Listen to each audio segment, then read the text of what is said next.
Orient bell tiles studio से आप देख रहे हैं एबीपी न्यूज। नमस्कार, एक बार फिर बहुत स्वागत है आपका। आपके साथ मैं हूं जिया शर्मा और आप देख रहे हैं एबीपी न्यूज।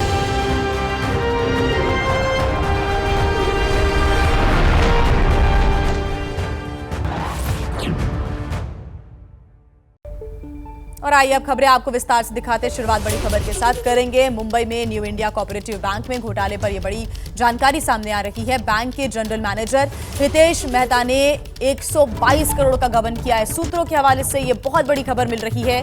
ईओडब्ल्यू की जांच में पता चला है 122 करोड़ के घोटाले के बारे में, इस गबन के बारे में। ईओडब्ल्यू लगातार मामले की जांच कर रहा है। ईओडब्ल्यू ने आरोपी हितेश मेहता को समन भी किया है। ईओडब्ल्यू ने बैंक से बुक्स ऑफ अकाउंट की डिटेल्स मांगी है।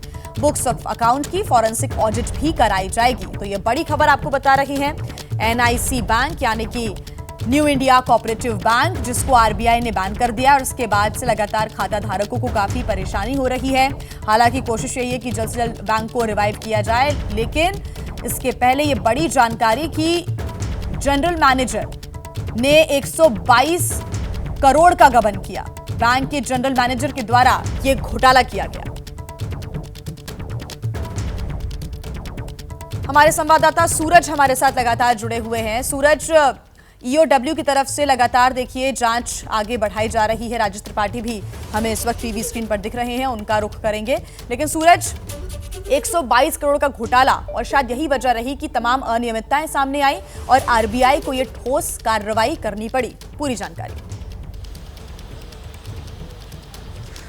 जी बिल्कुल, देखिए ये एक ईओडब्ल्यू को शिकायत मिली थी बैंक के ही अधिकारी की तरफ से कि उन्होंने नोटिस किया कि उनका बैंक जो अकाउंट बुक्स ऑफ अकाउंट है और बैंक में रखे कैश दोनों टैली नहीं हो रहे हैं। उसमें 122 करोड़ की हेरा फेरी दिखाई दे रही है, कमी दिखाई दे रही है और इसी के चलते ये शिकायत ईओडब्ल्यू को की गई। और जिस वक्त ये पूरा घोटाला, कथित घोटाला हुआ है, 122 करोड़ का जो डिस्क्रिपेंसी दिखाई दे रही है, उस समय हितेश मेहता के पास प्रभा देवी कार्यालय और गोरेगांव के कार्यालय की जिम्मेदारी थी। और जब ये जिम्मेदारी उनके पास थी, उसी दौरान ये पैसों की डिस्क्रिपेंसी दोनों ही बुक्स ऑफ रिकॉर्ड्स में दिखाई दे रही। इसी वजह से अब हितेश मेहता को मुंबई की ईओडब्ल्यू ने समन्स किया है। उन्हें पूछताछ के लिए बुलाया गया है। सारी डिटेल्स लेकर आने के लिए कहा गया है कि आप पर जो आरोप लगे हैं, 122 करोड़ छोटी मोटी रकम नहीं है।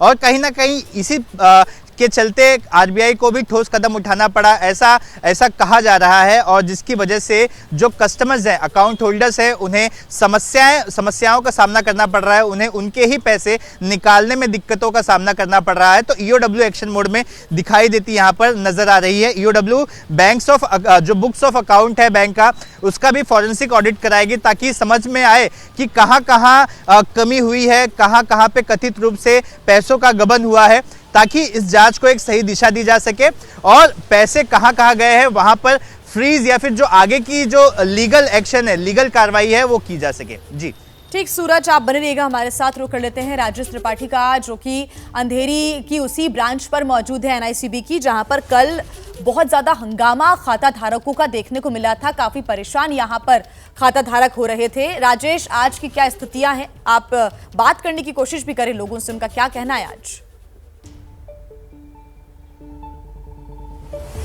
चलिए एक बार फिर से राजेश त्रिपाठी का रुख करेंगे हम। इस वक्त वो न्यू इंडिया कोऑपरेटिव बैंक की अंधेरी ब्रांच पर मौजूद हैं, जहां पर कल भी भारी हंगामा खाता धारकों का देखने को मिला था। और हर कोई यही कह रहा है कि अब वो आगे की जो पूरी प्रोसेस है वो कैसे कर पाएंगे, क्योंकि अभी आरबीआई ने निकासी पर या फिर आप कोई रकम जमा नहीं कर सकते उस पर रोक लगा दी है। ऐसे में खाता धारकों को परेशानी आने वाले समय में आएगी, लेकिन आरबीआई की तरफ से कुछ छूट भी दी जा रही है। यह भी जानकारी है कि जो भी लॉकर में सामान रखा हुआ है वो आप निकाल सकते हैं। साथ ही 5 लाख रुपए तक की छूट दी गई है, वो भी 90 दिनों तक आप उसको निकाल सकते हैं, लेकिन इससे ज्यादा पैसा आप नहीं निकाल सकते। तो ये खाता धारकों के लिए एक बड़ी टेंशन वाली स्थिति अभी भी बनी हुई है। साथ ही अगर हम ईओडब्ल्यू की जांच की बात करें, जांच आगे बढ़ रही है। 122 करोड़ के घोटाले का मामला सामने आ रहा है और जनरल मैनेजर के तरफ से ये पूरा जो गबन है वो किया गया है अभी तक की जानकारी के अनुसार। आगे क्या खुलासे होते हैं इस पर हमारी नजर आएगी। राजेश त्रिपाठी एक बार फिर से हमारे साथ जुड़े हुए हैं।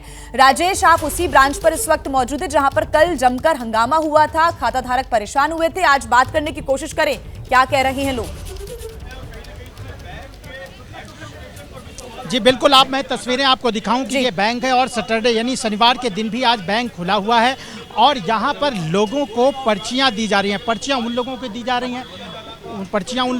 जा रही हैं जिनके यहाँ पर जो है लॉकर्स हैं। लेकिन लोगों के सामने क्या परिस्थितियाँ हैं उनसे बात करते हैं। मैडम, आपका यहाँ पर अकाउंट है? हाँ है। क्या क्या कौन सा अकाउंट है और कितना पैसा यहाँ पर फंसा हुआ है? ज़्यादा नहीं है, 30,000 ही है। लेकिन बैंक से बात हुई? नहीं, कुछ नहीं हुआ है, बात नहीं हुआ है। आप क्या काम करती हैं? मैं घर काम करती हूँ। ठीक है, और भी लोग हैं, हम उनसे बातचीत करते हैं कि यहाँ पर आपका कौन सा अकाउंट है और यहाँ कल से आप आ रहे हैं क्या? मेरा करंट अकाउंट है सर, और एक्चुअली अभी लेबर लोग का सैलरी देने का टाइम हो गया और पैसा भी निकालने नहीं दे रहे। मेरा पूरा बिजनेस सब पूरा ठप पड़ गया सर, कहीं मैं काम नहीं कर पा रहा हूँ। इतने मेहनत से छोटी स्मॉल कंपनी है मेरी सर, पर आज यहाँ पूरा पैसा ब्लॉक होने से मैं कुछ कर नहीं पा रहा हूँ। अभी बैंक से आप बातचीत कर रहे हैं, क्या बैंक आपको क्या जवाब दे रहा है? बैंक कोई रिप्लाई नहीं कर रहा है सर, इनकी तरफ से कुछ अपडेट ही नहीं आ रहा। बस यहाँ एक पोस्टर बैनर लगा दिया हुआ है कि 90 दिन के बाद आपको कुछ करेंगे, ऐसा लिख के लगा दिया। कुछ समझ में नहीं आ रहा क्या करें। यहाँ पर जो है पर्चियाँ दी जा रही हैं, वो पर्चियाँ किस बात के लिए दी जा रही हैं? लॉकर ऑपरेटेड दिखाई, लॉकर ऑपरेट कर रहा है, बाकी सेविंग अकाउंट और करंट अकाउंट से भी लोग हैं, मुझसे बात करते हैं। मैडम, आपका यहाँ पर क्या कौन सा अकाउंट है और कितनी दिक्कत खड़ी हुई है? सेविंग अकाउंट है मेरा, रेगुलर मंथ में 2 बार हमारा LIC का ये जाता है अमाउंट।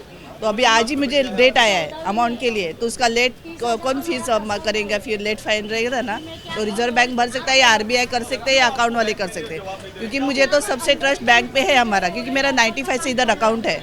जब से मेरी स्कूल प्रॉब्लम थी ना, स्कूल आपको बताऊं कि इसमें जो एक जनरल मैनेजर थे उन पर भी बहुत बड़ा आरोप लगा है कि बहुत बड़ा घोटाला हुआ है। लोग उसको लेकर के भी जानना चाहते हैं कि आखिर क्या हुआ है, क्या मामला सामने आ रहा है इस बैंक को लेकर के? बोलने का मतलब ये है कि न्यू इंडिया का मैनेजर है वो करप्टेड होगा। RBI को ये मालूम है क्या ये दोनों का इतना पैसा 21 करोड़ रुपए का घपला किया है, तो मध्यम वर्ग का कहाँ से जाएंगे? मध्यम वर्ग बेचारे काम करते हैं, रिक्शा चलाते हैं, लेबर लोग हैं जो पैसा छोटे छोटे जमा करते हैं, कहाँ से लाएंगे पैसा? अभी किसका, अभी देखा, अभी सुना है मैंने, एक बच्ची का एग्जाम्स है, उसको एग्जाम में फीस भरना है, एडवांस भरना है, कहाँ से भरेंगे? तो ये बैंक का रिस्पॉन्सिबिलिटी। काय को 90 डेज 6 दिन में पैसा देना। आपको मैं बताऊं कि जब लोगों की तकलीफें हुई तो जो समाज सेवा से जुड़े हैं, जो राजनीति से जुड़े हुए लोग हैं, वो भी यहाँ पर पहुँच रहे हैं। मेरे साथ शिवसेना के प्रवक्ता आनंद जी, यहाँ पर जब आप आए हैं क्या तकलीफें हैं और क्या लोग बता रहे हैं? देखिए, जब हम यहाँ पर आए तो हमने माताओं बहनों से, बुजुर्गों से बात किया। पता चला कि उनके जीवन भर की गाढ़ी कमाई जो वो बड़े विश्वास से इस न्यू इंडिया कोऑपरेटिव बैंक में जमा किए हुए हैं, बैंक अचानक से न उनको पैसा लेने दे रहा है, न जमा करने दे रहा है, न लोन दे रहा है, न लोन ले रहा है, न उनकी प्रॉपर्टी जो अटैच है उसको फ्री कर रहा है।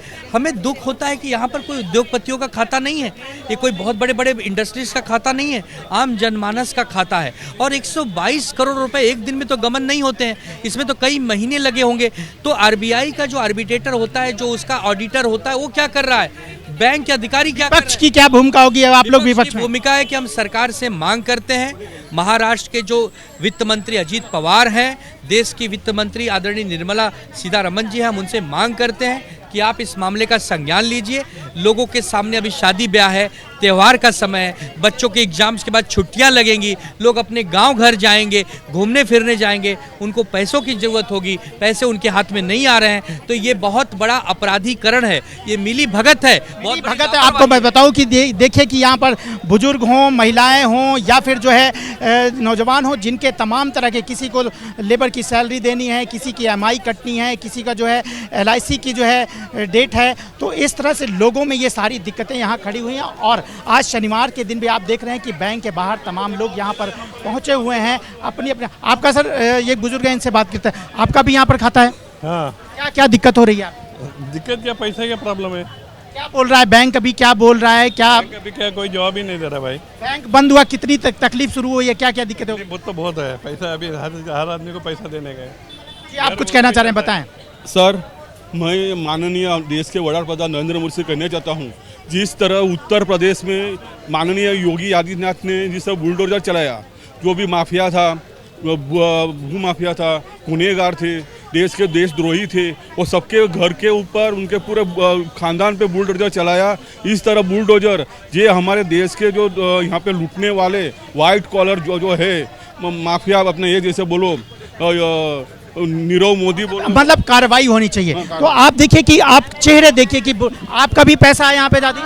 मेरा क्या चाहिए, मेरा लॉकर खाना है। लॉकर नहीं, क्या कितना पैसा है आपका यहाँ? मेरा 4,90,000 है। क्या बैंक क्या बोल रहा है? ये बैंक कुछ बोला नहीं है, कभी मिलेगा क्या मिलेगा। आप देखिए कि ये जो बुजुर्ग लोग हैं यहाँ पर, बुजुर्ग क्या करती हैं आप? हाँ? क्या करती हैं? दवाखाने में काम करते।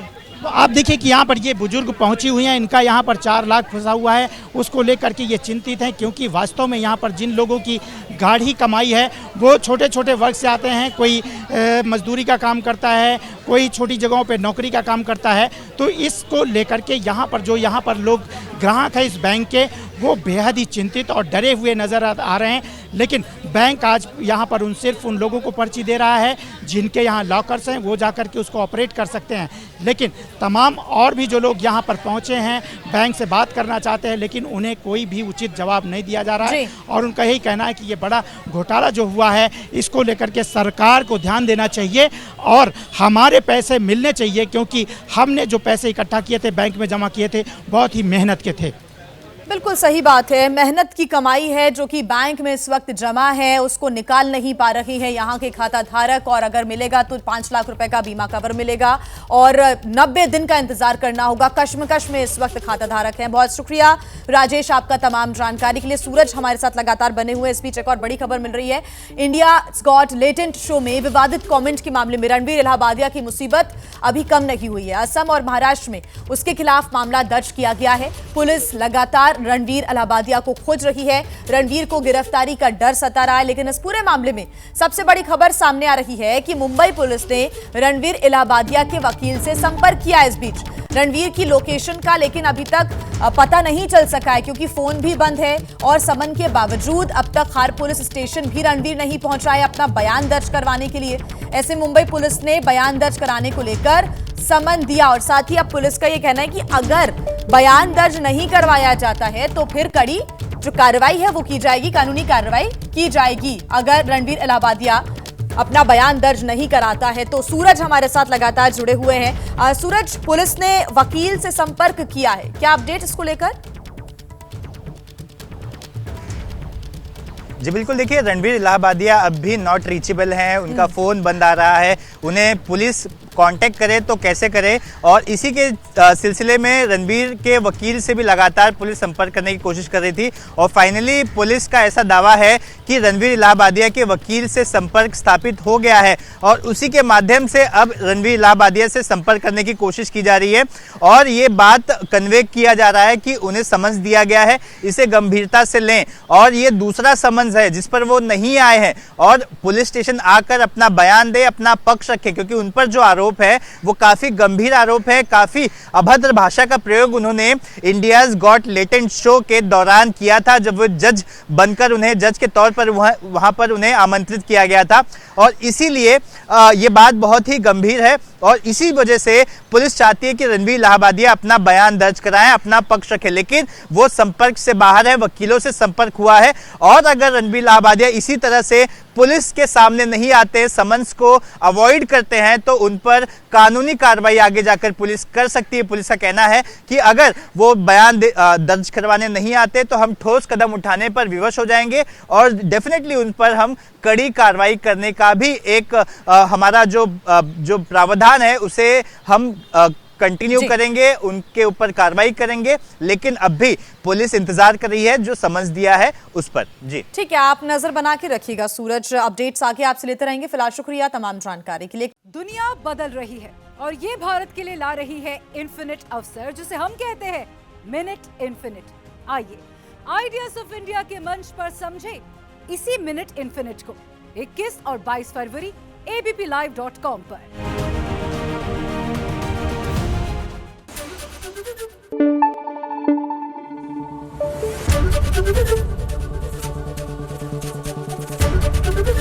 एबीपी न्यूज आपको रखे आगे।